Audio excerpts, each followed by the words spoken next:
It is, for me, a surprise. I had lost hope.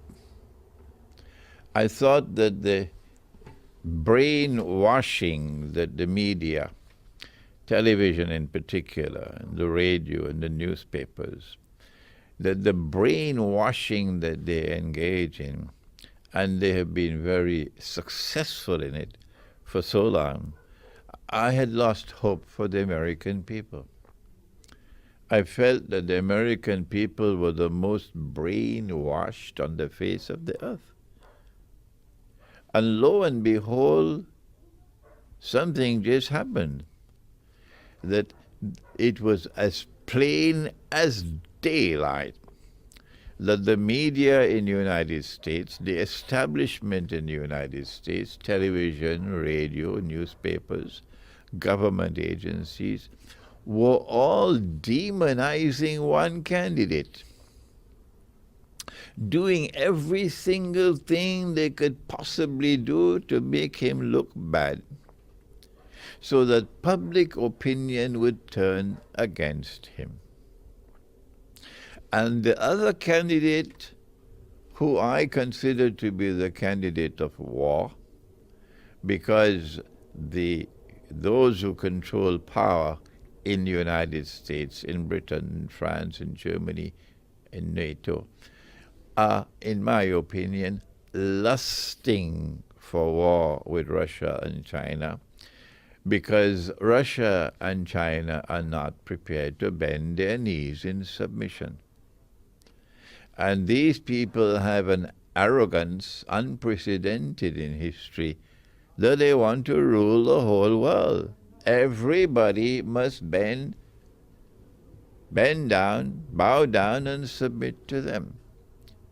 But Russia says no. The Russian knee will not bend to you. And China says no. The knee of China will not bend to you.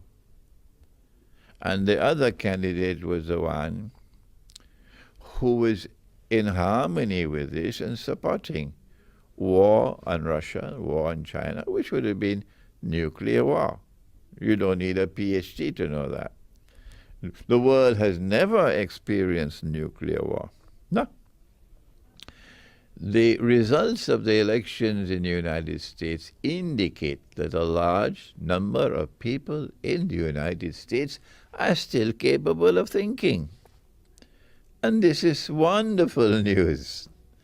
And they rejected the brainwashing from the media, and this is wonderful news. And we now have a result of the elections in the United States of America, which, first of all, most important of all, has now delayed nuclear war. We don't know for how long this window of sunlight will remain open.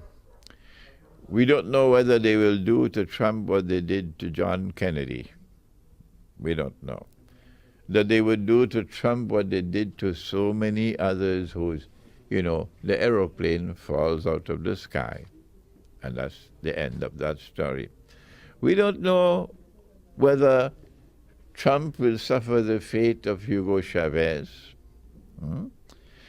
But while this window of sunlight remains, there is hope now that Britain will also refuse to submit to brainwashing.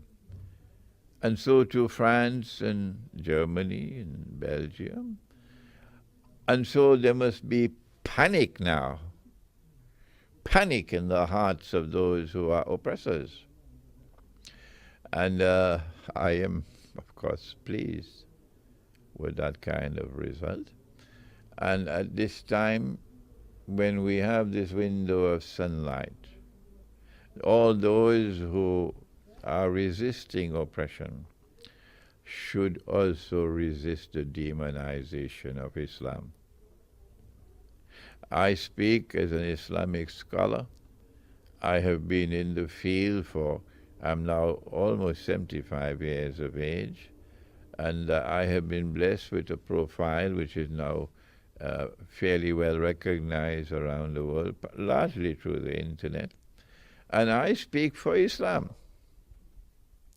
to say that we are a religion like Christianity, like Judaism, authentic Christianity, authentic Judaism. We have zero tolerance for oppression. Unfortunately, they have installed governments all over the world of Islam who are in their pockets, the pockets of the oppressors, but not the people. And so my response to the election in the United States is that we now have a little time. Let's use this little time. We don't know how long it'll last.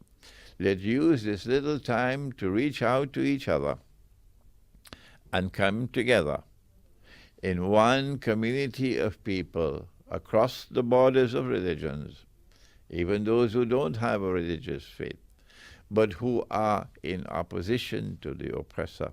Let us come together in friendship and in alliance against a common enemy.